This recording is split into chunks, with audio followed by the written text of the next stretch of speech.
হ্যাঁ, এখন আপনারা এইরকম একটা ছবি থেকে ঠিক এইরকম একটা ছবি বানাতে পারবেন। হ্যালো এভরিওয়ান, কি অবস্থা সবার? আশা করছি সবাই অনেক ভালো আছো। আজকের ভিডিওতে আমি দেখাবো আপনাদেরকে কিভাবে আপনারা একটা ফোন দিয়ে নর্মাল ছবি তুলে ডিএসএলআর এর মতো ব্যাকগ্রাউন্ড আনতে পারবেন। বিষয়টা একদমই সঠিক শুনেছেন।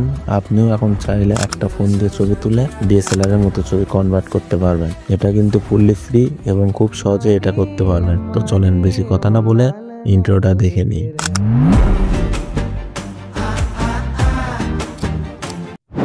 প্রথমে আমরা হোম পেজ থেকে রিলায়েন্স অ্যাপটা ওপেন করে নিব। অ্যাপটা ওপেন হওয়ার পর এখান থেকে আমরা ডিএসএলআর ব্লার দেখতে পাচ্ছি, এখানে ক্লিক করব। এখানে ক্লিক করার পর আমাদেরকে গ্যালারিতে নিয়ে আসবে। গ্যালারি থেকে যে কোনো একটা ছবি এখান থেকে সিলেক্ট করে নেব। তো আমি আমার পছন্দের ছবিটা সিলেক্ট করে নিলাম। সিম্পলি আমাদের ফটোটা ওপেন হয়ে গেল। হওয়ার পর এখানে আমরা অ্যাপারচার দেখতে পাচ্ছি। তো এখান থেকে আমরা আগে ফার্স্টে কি করব, লেন্সে যাব। এখানে মাঝখানে আমরা লেন্স দেখতে পাচ্ছি, এখানে ক্লিক করব। করার পর এখানে আমরা অনেকগুলো লেন্স দেখতে পাবো। তো এখান থেকে যদি আপনারা ডিএসএলআর লেন্সটা সিলেক্ট করতে চান তাহলে প্রথম যেটা ওটাতে ক্লিক করবেন। তো আমার কাছে প্রথম যে লেন্স আছে এটাই ভালো লাগে, আর এটাই হচ্ছে একদম অরিজিনালি ডিএসএলআর লেন্স। তো এখানে অনেক আরও লেন্স দেখতে পাবেন, এগুলো আপনি ব্যবহার করতে পারেন।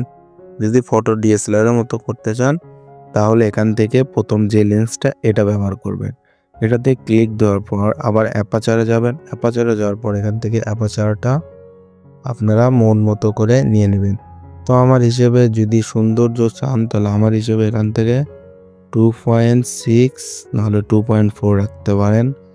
আমি ছবির সৌন্দর্যের জন্য 2.4ই বেশিরভাগ সময় ইউজ করি। তো আমি 2.4 রেখে দিচ্ছি। দেওয়ার পর এখান থেকে আমি শার্প দেখতে পাবো, শার্পে যাব।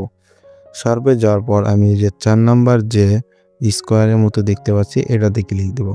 দেওয়ার পর দেখেন ফটোটা কত সুন্দর লাগতেছে, ব্লারটা।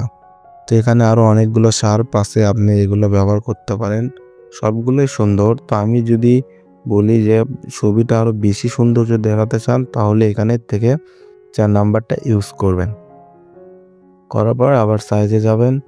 এখানে একটু ছবিতে ব্লারটা একটু বেশি হয়ে গেছে, তো আমি 2.8-এ রেখে দেব। তো এখন আমার ফটোটা একটু ন্যাচারাল লাগতেছে এবং হাই কোয়ালিটি লাগতেছে। তো এখন কি করবেন, প্রিসেটে যাবেন। প্রিসেটে যাওয়ার পর এখান থেকে অনেক প্রিসেট দেখতে পাবেন, এগুলো ব্যবহার করতে পারবেন। তো এখান থেকে আপনারা এক ক্লিকে ফটো এডিট করে নিতে পারবেন। তো আমার ভিডিওটা যদি ভালো লেগে থাকে তাহলে অবশ্যই একটা সাবস্ক্রাইব করবেন।